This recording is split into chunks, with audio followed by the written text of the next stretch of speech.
Bueno, muchas gracias. Estamos aquí para responder a la pregunta ¿por qué tenemos un empleo low cost? Y esta pregunta pues tiene una subpregunta también de cómo lo podemos detener. Entonces, bueno, voy a empezar por la segunda pregunta. Bueno, no tengo ninguna respuesta, pero bueno, voy a explicar la experiencia de Riders por Derechos, cómo se creó en Barcelona en primera persona. Y a la segunda pregunta, ¿no? ¿Por qué tenemos un empleo low cost? Bueno, un aporte desde un punto de vista psicosocial de cómo hemos llegado a este tipo de empleo y por qué lo hemos llegado a aceptar. Y bueno, a lo mejor qué tipo de consecuencias puede tener.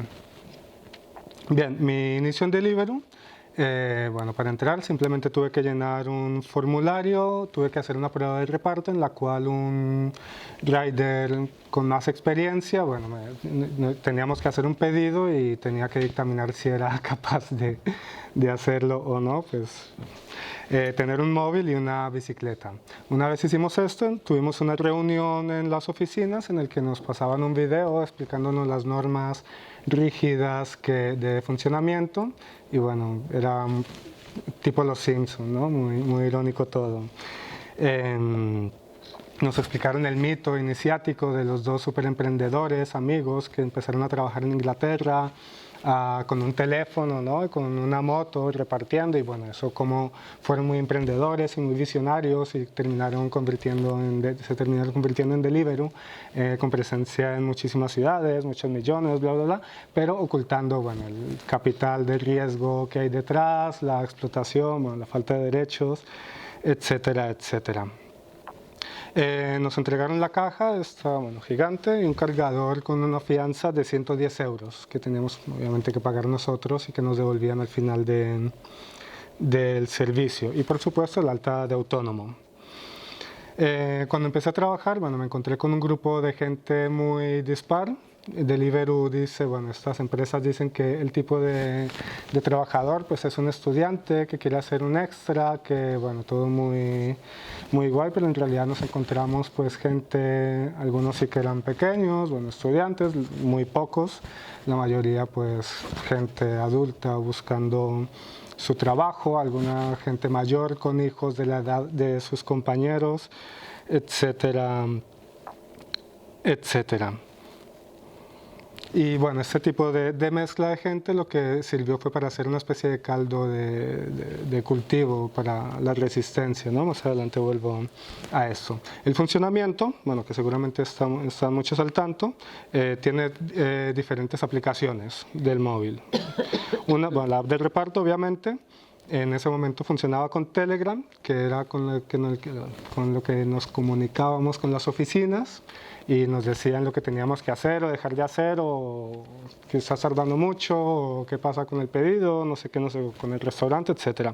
Y un chat general, un chat de, no sé, cientos de personas, que bueno, ya se imaginarán, que me robaron la bicicleta, que me pasó esto, bromas, etcétera. Bueno, pero permitía un tipo de contacto, una socialización. Y otra aplicación, creo que ya no la utilizan, pero bueno, el sistema de fondo es igual, se llamaba Staffomatic, en la cual seleccionábamos las horas semanales, los fines de semana eran obligatorios.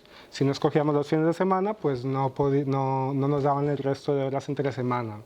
Entonces, y si éramos muy lentos, pues no nos daban tantas horas. Sí. Entonces, esto es muy importante porque era es el principal mecanismo de control, ¿no? Dicen, no damos órdenes, cada quien hace lo suyo, no sé qué, pero si el algoritmo no te puntúa bien, no te dan horas la siguiente semana. Y cuando empezamos también tuvimos un contrato mercantil en el cual nos daban 4 euros por pedido y mínimo 2 pedidos por hora, tanto se hicieran o no. Si no se hacían, que yo por lo menos no, hacían un ajuste y bueno, terminaba siendo 8 euros la hora, menos las cosas de autónomo. Era una cosa fraudulenta, pero de alguna manera era un reconocimiento por las horas de espera que teníamos, que muchas veces se caía el sistema y podía pasarme 2 horas en el sitio con los compañeros. La ciudad se dividía en zonas. Yo estaba en Ciutat Bella, en el centro, Y bueno, cada zona tenía un centroide, que era donde teníamos que ir, nos geolocalizaban para iniciar sesión ahí y empezar a trabajar. Eso también lo quitaron, más adelante explico por qué. Pero era muy importante porque allí nos veíamos las caras. Y bueno, nos hacíamos colegas, terminábamos la jornada y tomábamos unas cervezas, nos quejábamos, etc. Esto también fue caldo de cultivo de la resistencia. A partir de ahí, de esas reuniones, pues empezamos a buscar gente en otras zonas de Barcelona, las encontramos, habían pasado procesos similares y bueno, ya empezamos como a decidir, vamos a hacer algo con esto, ¿no? Sabíamos que estaba mal, en ese momento no entendíamos, bueno, técnicamente, legalmente no teníamos los conceptos, pero bueno, sabíamos que teníamos que buscar un contrato, que es lo que nos protege como trabajadores. Hicimos inicialmente un pliego de 7 peticiones, en la cual pedíamos, bueno, un plus de antigüedad, que era, por decir algo, la cuota de autónomo, ¿no? Que sabemos que va creciendo de 50 a 283 euros, pues eso, un plus de antigüedad que cubriera la cuota de autónomo, 20 horas semanales mínimo, un seguro, un plus por lluvia y distancia y, bueno, y otras peticiones.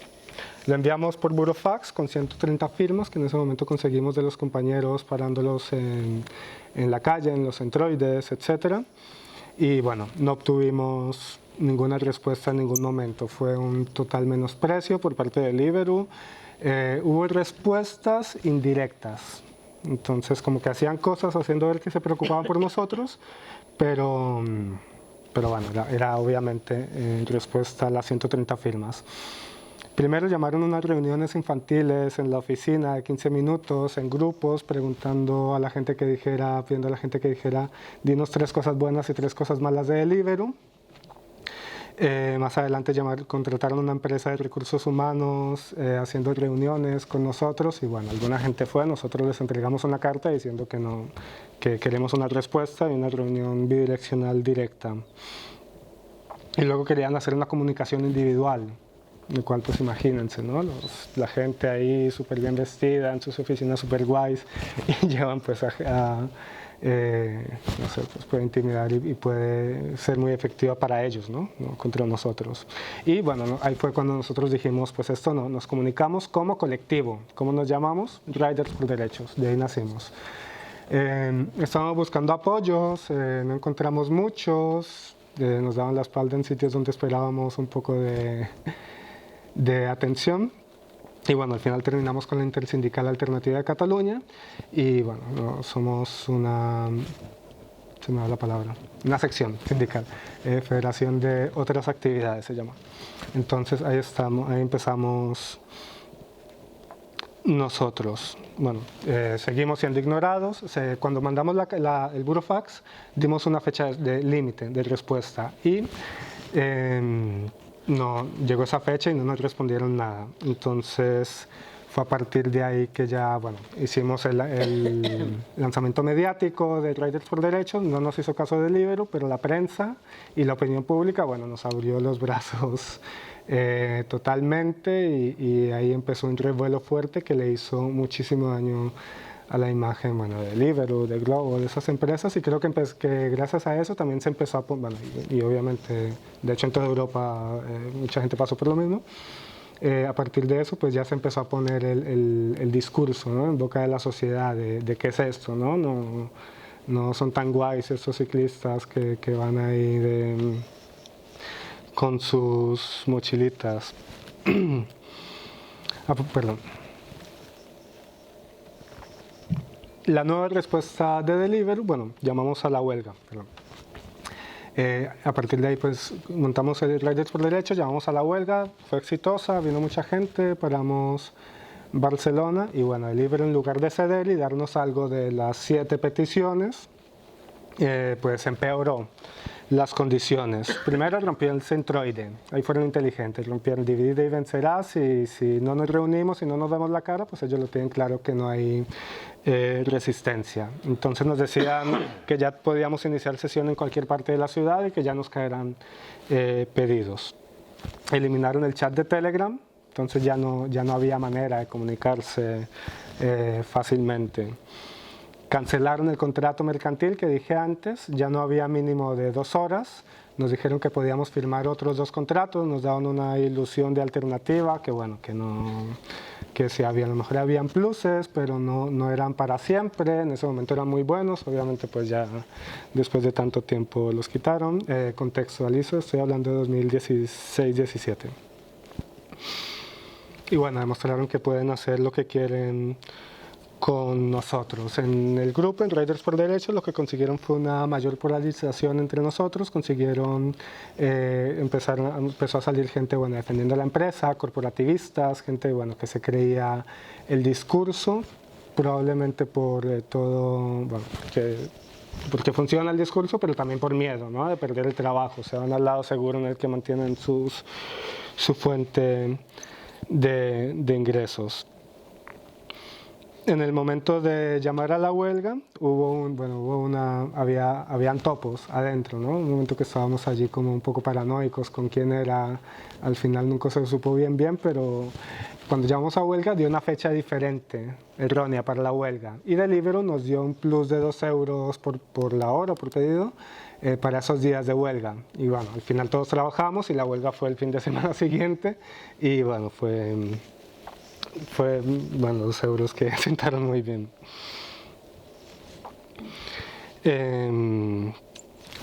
Como no teníamos Android ni Telegram, lo que hacíamos era ir parando a la gente en la calle, y eso era muy poco efectivo. Entonces es una cuestión importante, ¿no?, que sé que es un trabajo desperdigado y que dificulta mucho la lucha social. O sea, para el nuevo contrato había una fecha límite de firma, que era en agosto del 2017.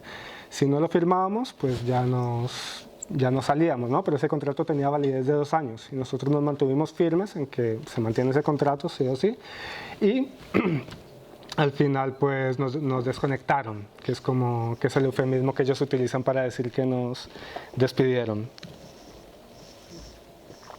A partir de ahí nos movimos como pudimos, presentamos una demanda con la Intersindical y con el colectivo Ronda. También hay gente aquí del colectivo de Madrid. Demanda por falsos autónomos, por despido improcedente. Nos presentamos 15 personas, de las cuales Deliveroo pagó a 4 para que retiraran. Quería pagar nada más, pero al final no se dio. Hubo tentaciones, pero no funcionó. Deliveroo no fue a la conciliación y fue al primer juicio.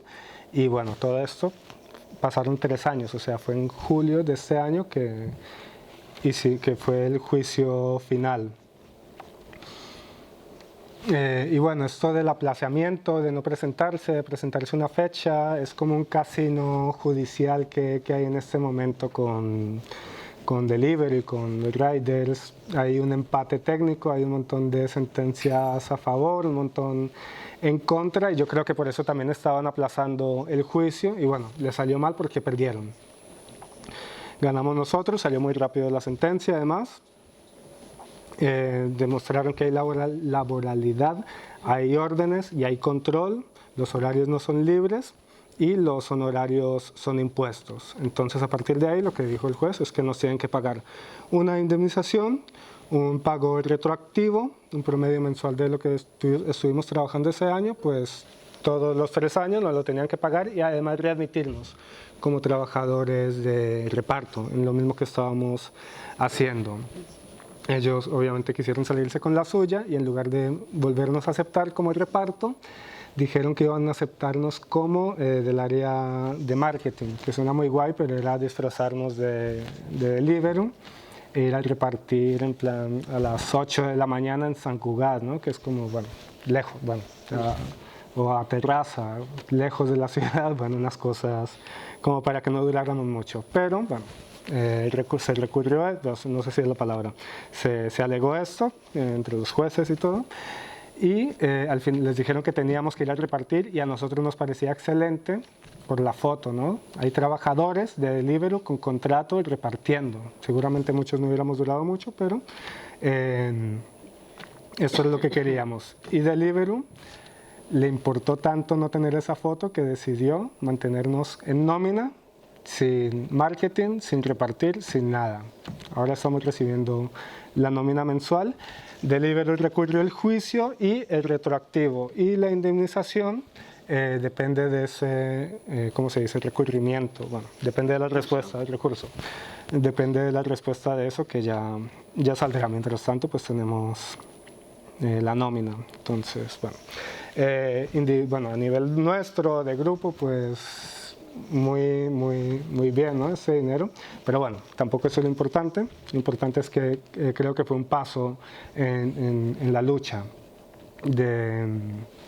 en contra de la uberización y todo esto. Queramos o no, estamos en medio del casino judicial, a ver cuando llegue al Tribunal Supremo, a ver qué sucede. Hacemos, bueno, alguna concientización en redes y charlas, movilización de riders, intentamos parar a la gente en la calle y eso, pero bueno, no, esta parte que es importante no nos va muy bien. Y bueno, la creación de cooperativas, ¿no?, La Pájara en Madrid, Mensacas en Barcelona, y gran parte de las personas más activas de Riders también son muy activas en Mensacas, y es un proyecto muy demandante, muy difícil, está a flote, pero bueno, con mucha lucha. Yo personalmente no seguí en la cooperativa, pero bueno, todos mis respetos también a mis compañeros de Riders que lo están sacando adelante, y también de Madrid, por supuesto. Entonces, bueno, este fue mi paso por Deliveroo. ¿Cómo vamos de tiempo? Bien, bien. ¿Bien? Sí, oye, ¿cómo funciona la cooperativa con el tema de la aplicación para...? Ahí en Barcelona no estoy muy metido en la cooperativa, estoy más con los Riders, pero sí Es una experiencia interesante, vamos. Igual Martín no sabe algo más de Mensacas en Barcelona que yo, porque están más metidos en el tema cooperativa.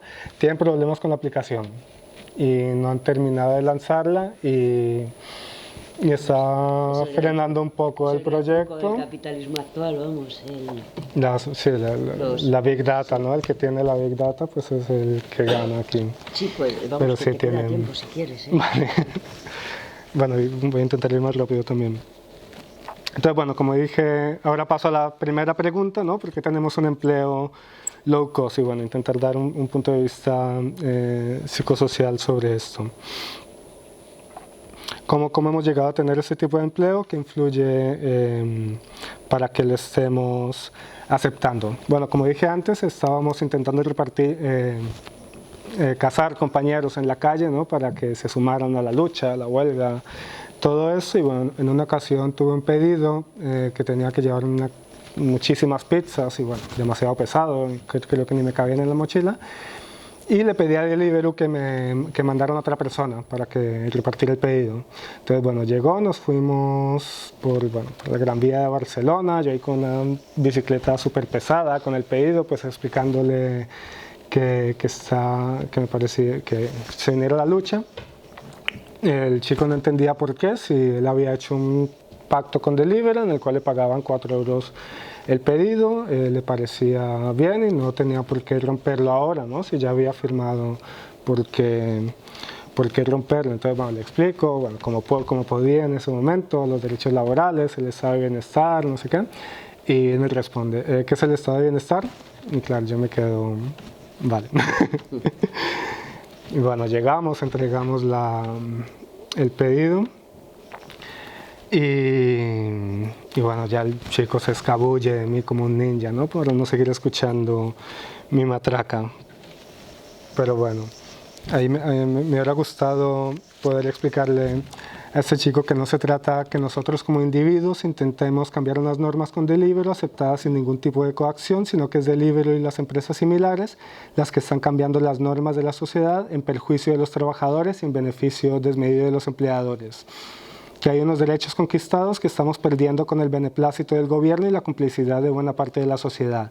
Que este tipo de relaciones laborales de desprotección están cambiando el tipo de sociedad en la que vivimos en unas condiciones más duras de los trabajadores e incluso la forma como nos relacionamos con los demás, y no lo debemos permitir.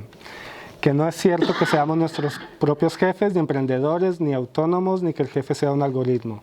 Que lo que se nos vende como novedoso, como tecnología punta, como cosas del algoritmo, en realidad responde a intereses empresariales y políticos, no a una entidad neutra, ni mucho menos sigue los intereses de los trabajadores, que es la sofisticación de la explotación y la acumulación del capital, pero que no implica desarrollo o mejoras sociales, sino más bien al contrario, un retraso. Entonces, bien, en las primeras luchas, en los ciernes del estado de bienestar, pues son algunas, bueno, no voy a entrar en esto, pero algunas de las características era eso, unas fábricas en las que había gente reunida, que se veía la cara y le veía la cara al jefe, ¿no? Era una cosa identificable, se podía ver el enemigo, ¿no? Pasando por el pasillo fácilmente. Aquí no. Se puede saber, pero bueno, la mayoría de los trabajadores pues no tienen claro, ¿no? Bueno, Escarpier, no sé qué, hay que ver quién está detrás de todo esto y bueno, la gente que maneja en las oficinas, etcétera. Y también el contacto cara a cara con los compañeros pues era muy importante para que se dieran las primeras reuniones y las primeras revoluciones.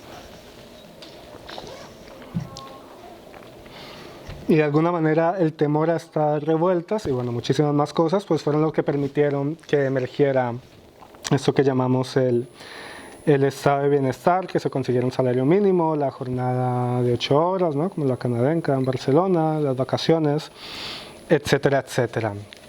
Y a partir de cierto punto, pues se perdió este temor. Entonces también es una cosa que hay que pensar, ¿no? Porque también cómo podemos recuperar ese temor hacia la clase trabajadora, ¿no? Bueno, el descrédito del socialismo barra comunismo, en la crisis de los 70s, de los 80s, y bueno, una parte discursiva, ¿no? La entrada del discurso de flexibilidad que empezó pues eso en los 70s, en los 80s, se ha cristalizado en los 90s y bueno, ahora pues ya está totalmente permeada en la sociedad, ¿no? Es como una cosa muy importante la flexibilidad y lo tienen en la boca siempre los directivos, Escarpier, todos estos. Entonces, bueno, este discurso de la flexibilidad es un trabajo minucioso en la subjetividad, que, bueno, en psicología social se habla mucho de esto y no se termina de definir. Es algo así como la manera como nosotros formamos al mundo, como el mundo nos forma a nosotros, ¿no? No es el antónimo de objetividad en este caso, sino pues eso, cómo se forma la sociedad y el individuo. La subjetividad actual, la manera como nos entendemos, está basada en el individualismo y este a su vez está regido por cómo entendemos y ejercemos las relaciones laborales, entre otras cuestiones. Entonces, bueno, esto de que no somos empleados y si somos empresarios, que somos autónomos, pero sin autonomía ni control de nuestras condiciones de trabajo. No, el trabajo, bueno, es el principal acceso del medio a los, es el principal acceso a los medios de vida, es lo que nos permite tener comida y techo, bueno, la clase trabajadora, una de las características de la clase trabajadora, si no la principal. Y también es una fuente de sociabilidad y reconocimiento, para bien o para mal, pues en la sociedad actualmente la gran parte de la sociedad viene de la sociabilización, viene del trabajo. No es como, cuando se tiene un trabajo, no es como ir a un restaurante o un sitio de ocio en el que si no te gusta, pues bueno, te vas, ¿no? Y no molestas, que es un argumento que se utiliza muchas veces, que bueno, lo he leído muchas veces en redes, ¿no? Si no te gusta esto, pues no lo hagas. Y no solo lo he leído en redes, sino que lo he escuchado de compañeros de eso, de Libero, de Globo, ¿no? Bueno, si es tan malo, pues que se salgan. Bueno, pues no es tan fácil, no funciona así. Hay una coacción para que tengamos que trabajar y por eso esta fuerza tan grande, ¿no? Que es el trabajo, pues debe ser regulado por el Estado, ¿no? Regulado fuertemente bajo la atenta mirada, pues eso, de los colectivos, de los sindicatos, de todos nosotros. Si no, pues obviamente va a haber un abuso, que es lo que está sucediendo, ¿no? Y que va a pasar más si permiten las leyes de la flexibilización.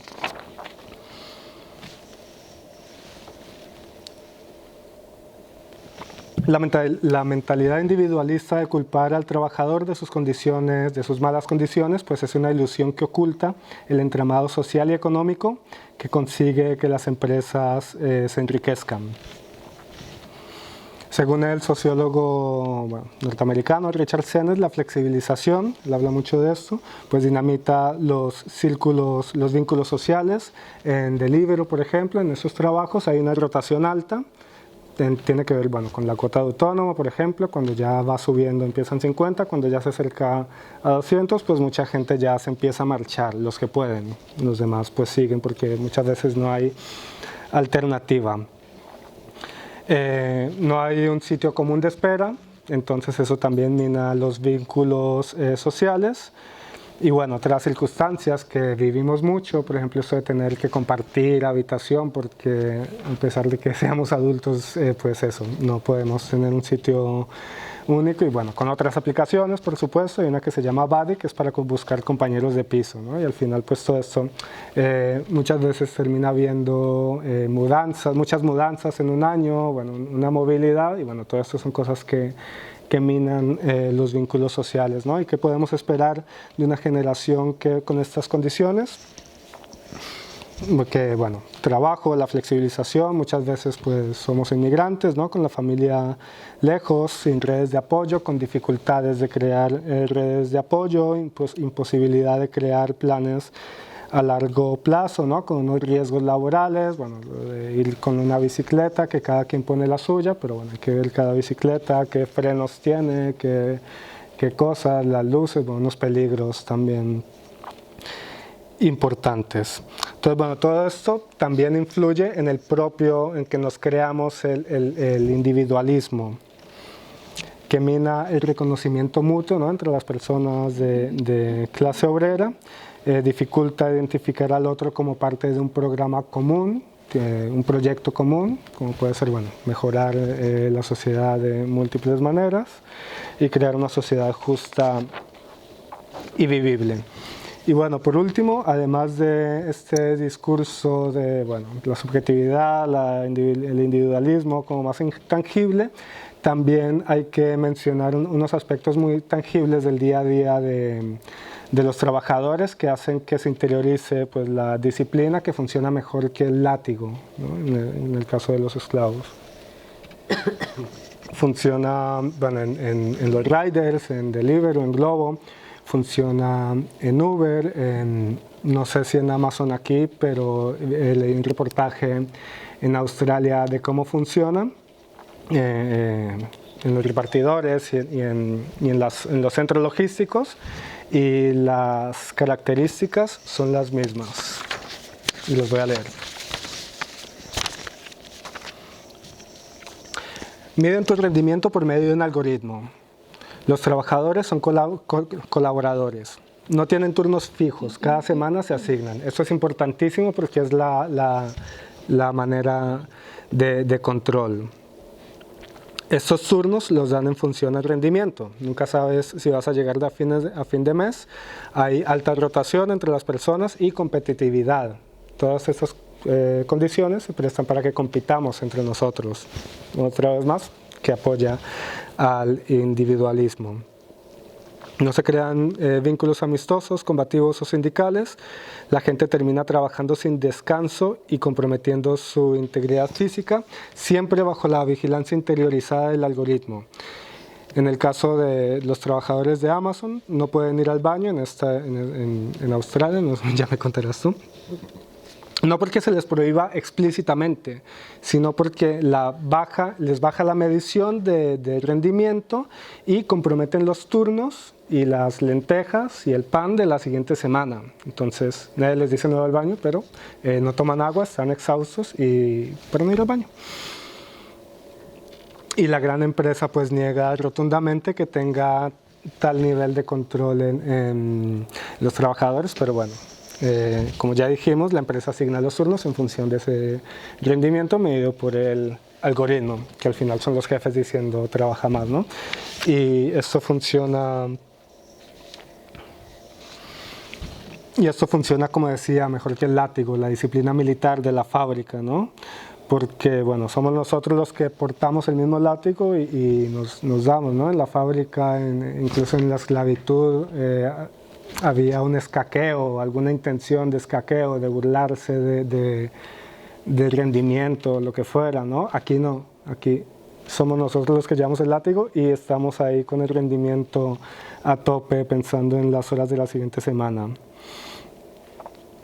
Y bueno, lo peor es que nos llegamos a sentir culpables, ¿no? Si no obtenemos ese rendimiento y otra vez interiorizando el discurso, ¿no? Cuando en realidad la culpa la tiene el Estado y la sociedad por permitir todo esto. Gracias.